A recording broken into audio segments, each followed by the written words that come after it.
As we promised in the previous video that we are going to discuss all 10 business words together, and it's going to be a detailed video. Please stay tuned and you will have a all 10 words. We can do a quick recap. And every time when we complete 10 words, we'll just mull over all the 10 words together. For example, now we have successfully completed 1 to 10 words. We're going to discuss this, and then probably in future we're going to start with 11 all the way to 12, 20, and then again we will do that one quick full video revision so that it can serve as a good recap. Then you will also will have a chance to recap and mull over on those things you can start using in your daily conversations. So let's go back and pick it up the first word called go-to person. Want to be go-to person at work? It means that is the most trusted expert people rely on, also people count on, a reliable person whom others frequently approach for help, expertise, or advice in a specific area. Three example. Here is he is our go-to person for handling complex client issues. If you need help with the data visualization, John is a go-to person. And become the go-to person in your skill by mastering your niche skill. Next word we saw, chip in. Do you know what it means to chip in? Meaning to donate or contribute a small amount of money towards a collective fund or expense. Or in other words, to voluntarily assist or give efforts in a task or discussion or activity. There are three examples. I'll chip in with the design ideas for the presentation. Feel free to chip in if you have any suggestion. Everyone chipped in $10 for the farewell gift. And then we took a look on the next word called topsy-turvy. When everything flips upside down, it is called topsy-turvy. There are two literal meaning, chaos or disorder, a situation where things are messy, unpredictable, or out of control, or out of order. An upside down or reverse, physically or figuratively turned from the normal position. There are three examples.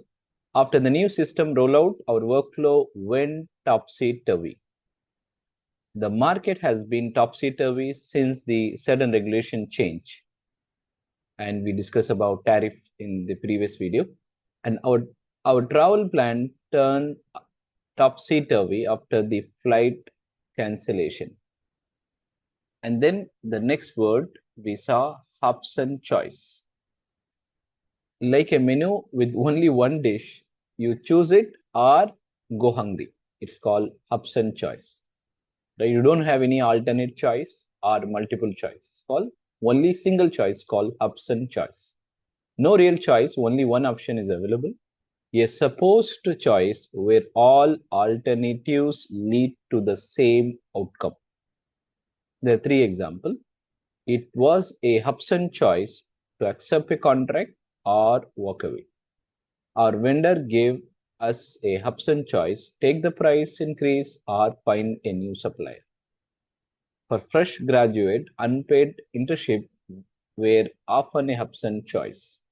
The next word is brush up. Brush up is like giving your skill a fresh coat of paint.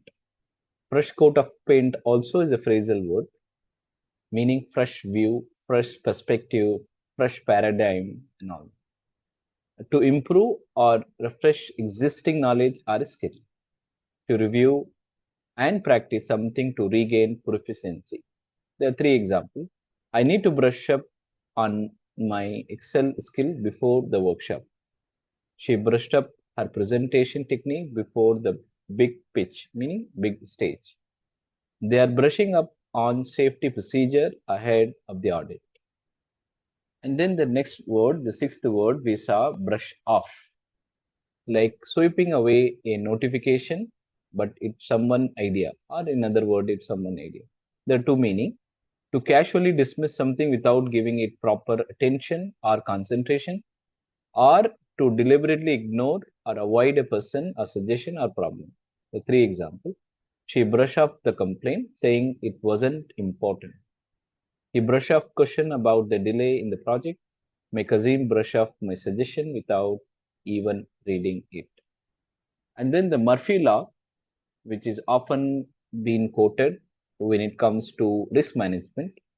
And one of the risk management tool is failure mode effect analysis. What it says is that if it can go wrong, it will obviously go wrong, right?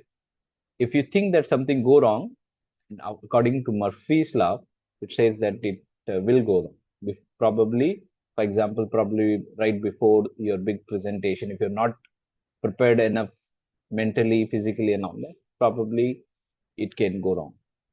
So there are two meaning. The idea that anything with a chance of going wrong eventually will go wrong. A humorous way to acknowledge inevitable mishap in project or life. The three example. Machine stopped working 5 minutes before the meeting. Classic Murphy's Law. We planned everything, but the shipment got delayed. Murphy's Law in action. Right when I needed Wi-Fi password or Wi-Fi the most, it crashed. Murphy Law strikes again. The next word is telltale sign. A little clue that shouts louder than words is called telltale sign. A clear indication that something is going to happen or true. An obvious signal and evidence revealing a fact, often unintentionally. His nervous tapping was a telltale sign he was lying. An empty coffee pot is a telltale sign that the team worked late last night. Dark clouds are a telltale sign that rain is on the way.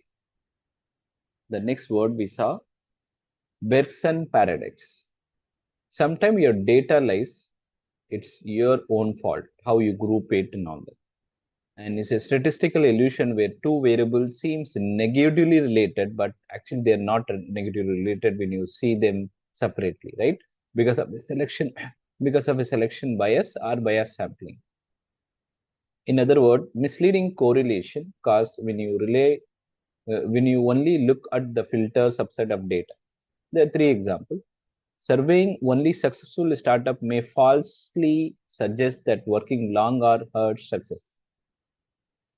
And hospital studies of admitted patients may wrongly conclude certain diseases are less common together that than they really.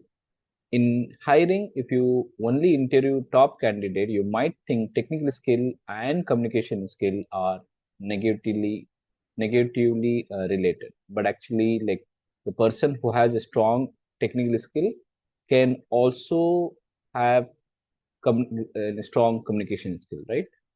So the last and word we saw in the 10th word, hit the ground running. And we discussed an example of Mohammad Siraj, the fast bowler, and it starts so fast the ground doesn't know what it hit it. It's called hit the ground running.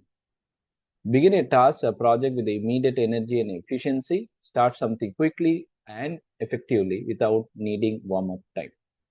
The new sales manager hit the ground running and closed 2 deals in his first week. After the product launch, our team hit the ground running to fulfill all orders. He hit the ground running on a first day, finished task before noon. And we're gonna go over 11th word in the next episode. I hope all the 10 words have given good clarity now. Please have a practice it and you will find it very, very amazing. And as I requested before, please give support to continue this journey. I'm trying to make my mission is to make at least 100 business English words. Thank you so much. Have a great day ahead.